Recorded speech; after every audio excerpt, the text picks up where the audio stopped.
Halo Lur, Assalamualaikum warahmatullahi wabarakatuh. Jawab jawab. Ini bulan puasa, bulan baik. Jadi kalau ada orang salam jawab ya. Oke, gua mau ngasih pengumuman dulu ya. Jadi kalau ada yang nge-DM ke gua di Instagram atau komen di channel gua ngejawabnya lama itu karena HP gua hilang. Yang pertama. Terus eh kayaknya sih video-video berikutnya sih gua nggak bakalan ngedit juga soalnya laptop gua lagi rusak. Komplit sudah. Jadi kalau ada yang nge-DM gua di Instagram terus gua jawabnya lama, itu karena gua bukan nggak mau jawab karena HP gua hilang dan gua lupa password Instagram gua. Tapi kalau misalnya nanti gua udah kebeli HP baru, jadi nanti gua coba login lagi deh ya. Soalnya gua nggak mungkin juga sih gantian sama bini gua atau adek gua ganti-gantian gitu kan. Jadi yang masuk akal sih paling kalau misalnya ada yang komentar baru gue jawab sih. Itu pun gue pinjem dulu HP orang atau komputer kantor. Jadi ya mohon dimaklum karena sekarang ekonomi Indonesia lagi susah.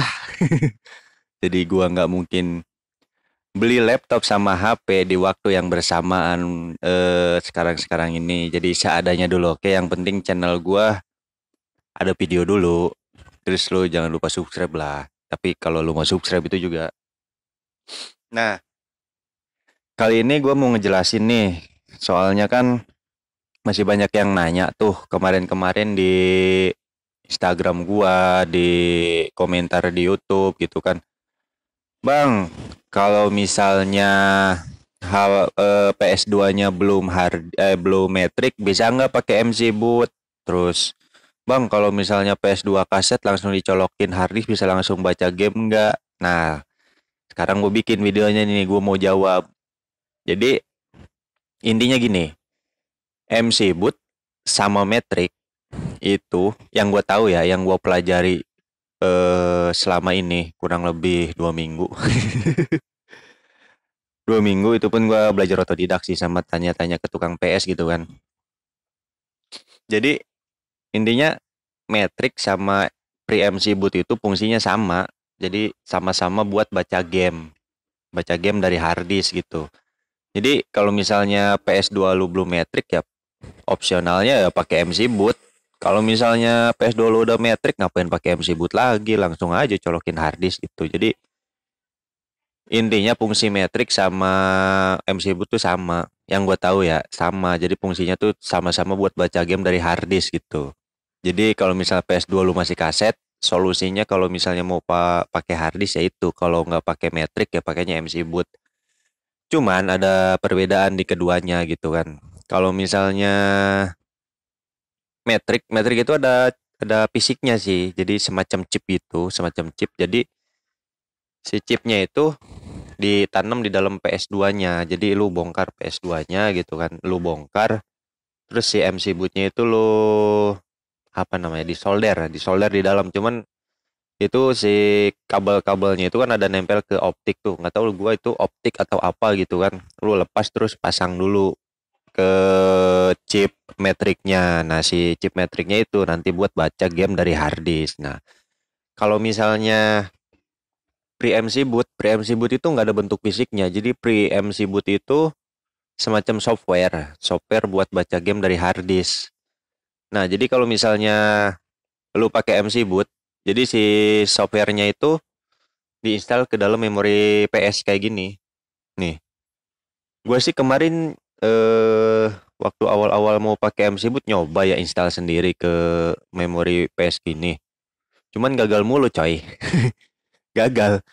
Jadi udah banyak berapa kali gue coba ya kurang lebih ya 2 kali lah gue coba. Nggak gue serius itu sampai 3 hari gue nyobain install software MC bootnya ke dalam PS. Gagal mulu, gagal mulu. Akhirnya gue nyerah datang ke tukang PS beli software ke dia dah.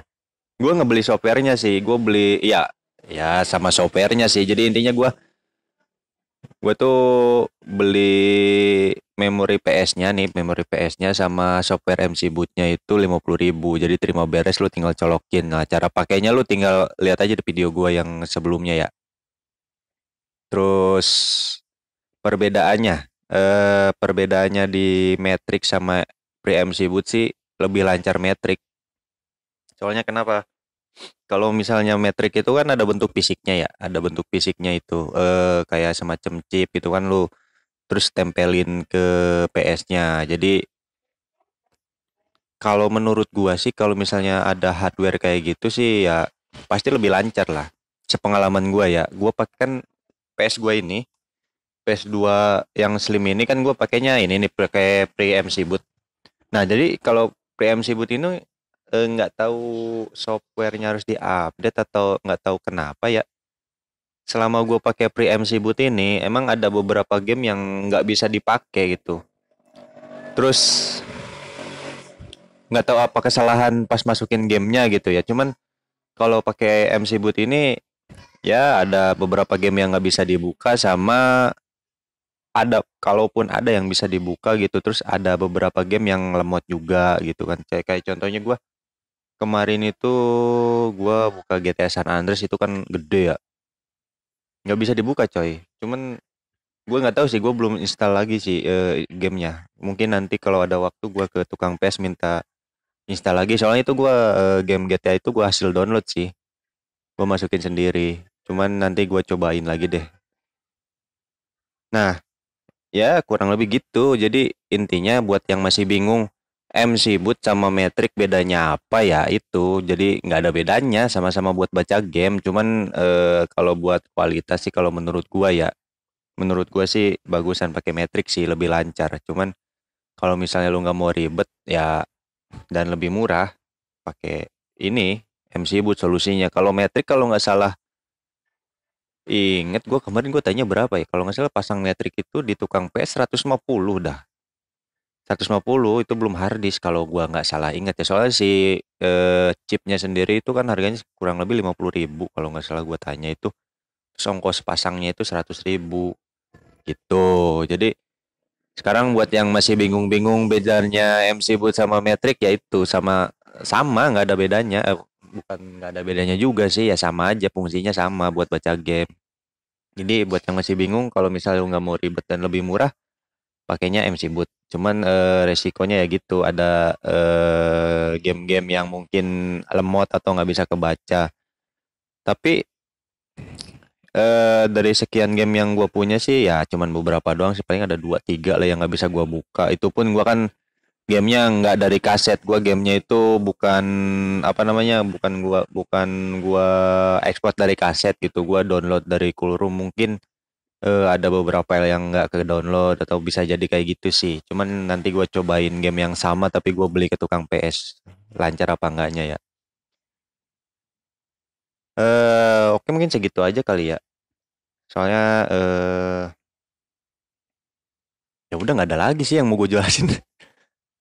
Mungkin kedepannya bakalan ada ya sampai gua kebeli laptop sama HP baru sih mungkin nggak ada editing di video gua ya tapi yang penting kan video gua tetap ada tetap gua update videonya oke. Terus semangat puasanya kalau lu masih puasa terus jangan lupa cuci tangan kemana-mana harus pakai masker. Terus tetap social distancing, cuman kita kan nggak tahu sampai kapan. Mudah-mudahan wabahnya cepat berakhir. Jangan lupa yang paling penting itu jangan lupa makan sama jangan lupa napas biar nggak mati. Oke, subscribe kalau lo mau subscribe, like kalau lo suka, dislike aja kalau nggak suka. Sampai ketemu di video berikutnya. See you.